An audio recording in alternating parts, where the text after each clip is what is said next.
Bonjour et bienvenue. Aujourd'hui, on explore une question assez centrale pour beaucoup de thérapeutes. Comment enrichir nos consultations? Comment aller vers une expérience vraiment holistique qui, en plus, fidélise la patientèle? Bonjour. Oui, c'est une question essentielle. Sortir du schéma où on traite juste le symptôme visible pour aller vers une prise en charge plus intégrative, plus profonde. Et c'est là que la médecine traditionnelle chinoise, la MTC, devient intéressante, non? Avec sa vision globale. Exactement. La MTC, c'est cette recherche d'harmonie. L'équilibre du qi, du yin et du yang, les 5 éléments. Et la diététique, dans cette approche, c'est pas juste un petit conseil en plus, c'est un vrai pilier thérapeutique. Surtout aujourd'hui, j'ai l'impression, le stress chronique, les problèmes digestifs, c'est presque devenu banal. Et les gens cherchent autre chose. C'est vrai. Ils cherchent des solutions plus personnalisées qui s'attaquent aux causes profondes. Et la MTC, elle est bien placée pour ça. Alors, l'objectif de notre discussion aujourd'hui, c'est vraiment le côté pratique. Comment on intègre cette diététique MTC concrètement? Mhm. On va essayer de répondre aux questions fréquentes et on va prendre un exemple, celui de Marie, 45 ans, fatiguée, ballonnée. Parfait. Ça permettra d'illustrer Alors, première question qui revient tout le temps. tout le temps. Comment faire un diagnostic énergétique pertinent en disant 5 ou 10 minutes, sans que la consultation déborde? C'est le défi diffuse, mais c'est faisable en visant l'essentiel. Il y a 3 piliers. D'abord, des questions très ciblées. Symptômes clés, sensations de froid, de chaud, émotions, mode de vie. Ensuite, l'observation, la langue surtout, et le pouls. L'idée, c'est de repérer les 2 ou 3 signes majeurs. Pas besoin de tout décortiquer en 10 minutes. D'accord. Prenons Marie. Fatigue, lourdeur après les repas, mains froides, mange pas mal de crudités, langue pâle, enduit épais, pouls faible. Qu'est-ce que ça nous dit, ça, rapidement? Mais tous ces signes pointent assez clairement vers ce qu'on appelle en MTC un vide de qi et de yang de la rate avec de l'humidité. En gros, son système digestif manque d'énergie, de feu, et ça crée une sorte d'encombrement interne. Une sorte de brouillard intérieur? C'est une bonne image, oui, ou un moteur qui tourne au ralenti et qui s'encrasse. Et ce diagnostic rapide, même simplifié, il nous donne tout de suite une direction pour les conseils, surtout diététiques. C'est un peu comme scanner un QR code. On a l'info clé vite fait. Ok, le diagnostic est posé. Maintenant, comment on donne des conseils diététiques efficaces sans noyer la personne sous l'information? La clé, c'est la simplicité. Et les outils pratiques. On se concentre sur 2 ou 3 recommandations majeures, basées sur la nature et la saveur des aliments en MTC.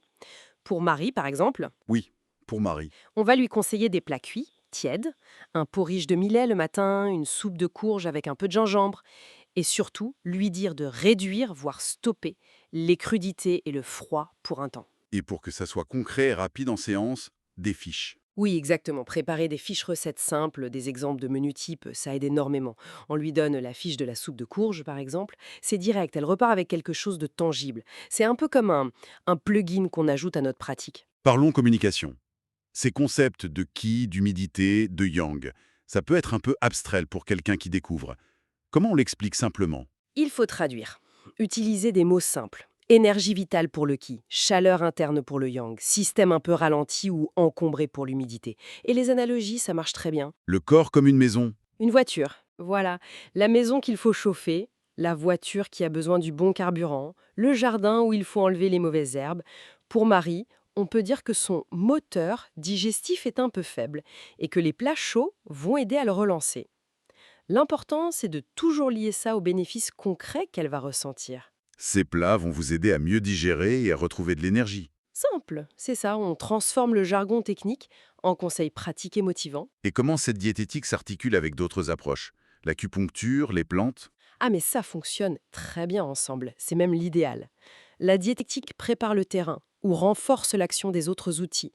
Pour Marie, on pourrait très bien combiner ces nouveaux réflexes alimentaires avec quelques points d'acupuncture clés comme RAT6 et Stomat 36. Pour booster la digestion. Exactement. Et peut-être une petite infusion de réglisse ou quelques mouvements de Qigong doux.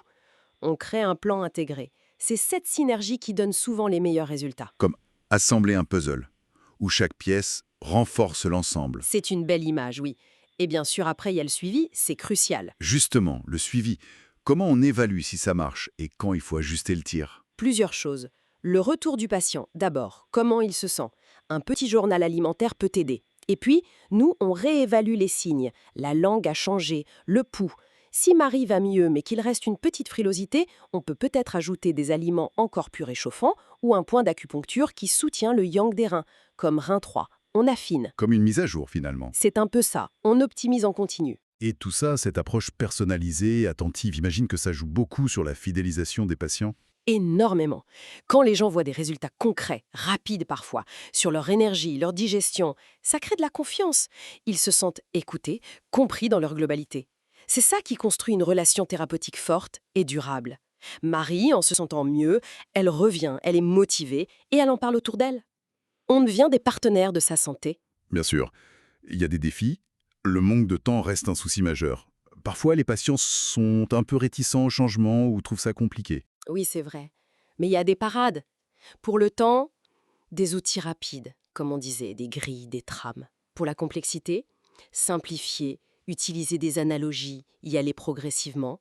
Et face à la résistance, souvent mettre en avant les bénéfices rapides sur le symptôme qui gêne le plus. Ça aide à débloquer. Faut parfois commencer petit. Donc, en résumé, intégrer la diététique MTC, c'est bien plus qu'ajouter un conseil. C'est vraiment transformer la consultation vers une approche holistique, avec des résultats concrets et un lien renforcé. Tout à fait.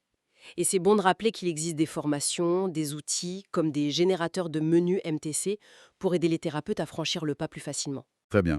Pour finir, une petite pensée à méditer. Si on va au-delà du simple soulagement des symptômes, comment est-ce que l'intégration consciente de ces principes énergétiques dans nos choix quotidiens, alimentaires mais pas seulement, pourrait transformer notre rapport fondamental à la santé, au bien-être? Vaste question qui ouvre des perspectives passionnantes sur la prévention et la responsabilité de chacun dans sa propre vitalité.